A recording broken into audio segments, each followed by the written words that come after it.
So we're jumping into one of the most famous stories out there, the wedding at Cana. We all think we know it, right?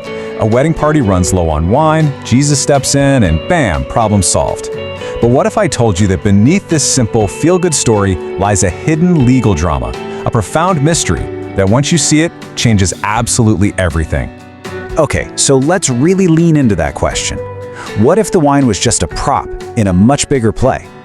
What if this first public sign wasn't just a kind favor, but a formal public declaration with massive implications for every single person there, and, believe it or not, for us today?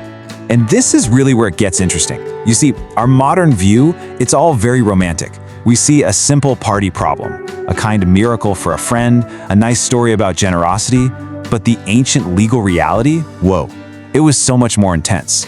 We're talking about a devastating legal breach, a public messianic declaration, and the fulfillment of an ancient covenant. It's a total paradigm shift. All right, first up, let's talk about the actual problem. In that time and place, running out of wine at your wedding wasn't just, a little embarrassing. It was a full-blown crisis with some really severe, long-lasting consequences. You have to get this next part.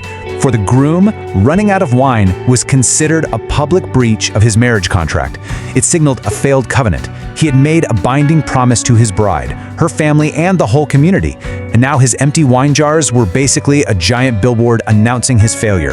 This could lead to lawsuits, public shame. It was a complete and utter disaster. So to really feel the pressure here, you gotta understand the rules of the game. An ancient Hebrew wedding wasn't just a one-night party. Nope, it was a highly structured, week-long legal proceeding that just happened to look like a celebration. Okay, so it all kicks off with a contract, binding promises. The week-long feast that followed wasn't just a party, it was the public performance of that contract, and crucially, there was an official legal witness, the master of the feast. His whole job was to make sure the groom held up his end of the bargain, especially providing enough food and wine for everyone for the entire week. So you see, when Mary walks up to Jesus and says they have no wine, this isn't just, a mom asking her son for help. In this high-stakes legal environment, it's a formal public appeal. She's essentially declaring the earthly bridegroom has failed, and she is turning to the only one who can step in and resolve a debt that nobody else can pay. Okay, this is where the detective work really comes in. The biggest clue has been hiding in plain sight for 2,000 years, the jars themselves. The story is incredibly specific about them, and trust me, it's for a very, very good reason. See, the story doesn't just say some containers. It's super specific. 6 stone jars used for purification. The number 6, the material, stone, and their purpose. These are all major clues. This was anything but a random choice. It was a deeply symbolic act. And these jars, well, they had one job, and one job only. They were all about ritual purification under the old law. They held water for external washing to make someone ceremonially clean.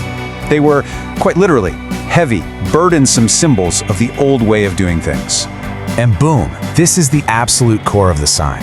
Jesus doesn't just pull wine out of thin air. He takes the very vessels of the Old Covenant, these symbols of external ritual cleansing, and he fills them with something new, something for internal transformation.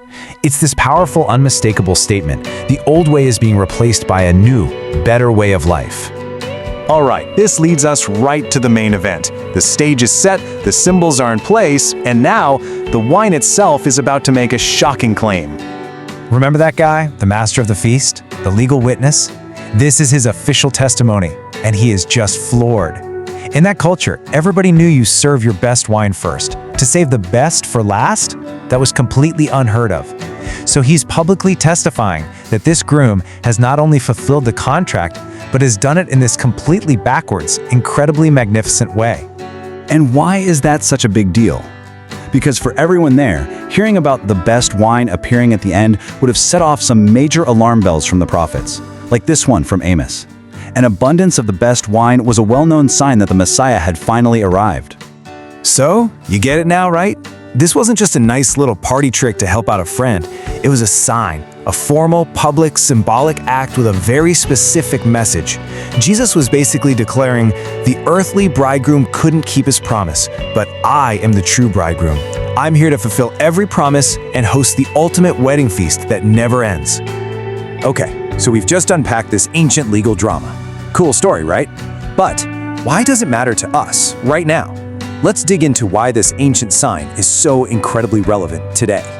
Because this first sign, this wasn't just a warm-up, it was the legal cornerstone for his entire ministry.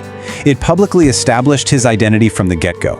He isn't just a great teacher or a healer, he is, foundationally, the ultimate covenant keeper, the one who keeps his promises.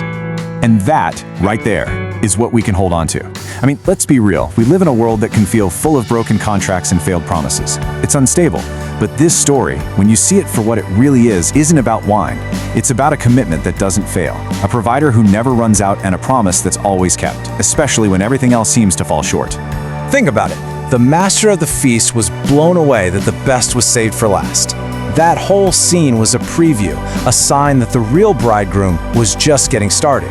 So if this incredible miracle was only the beginning, just a little taste of what's to come, what does it truly mean for us that the very best is still yet to come?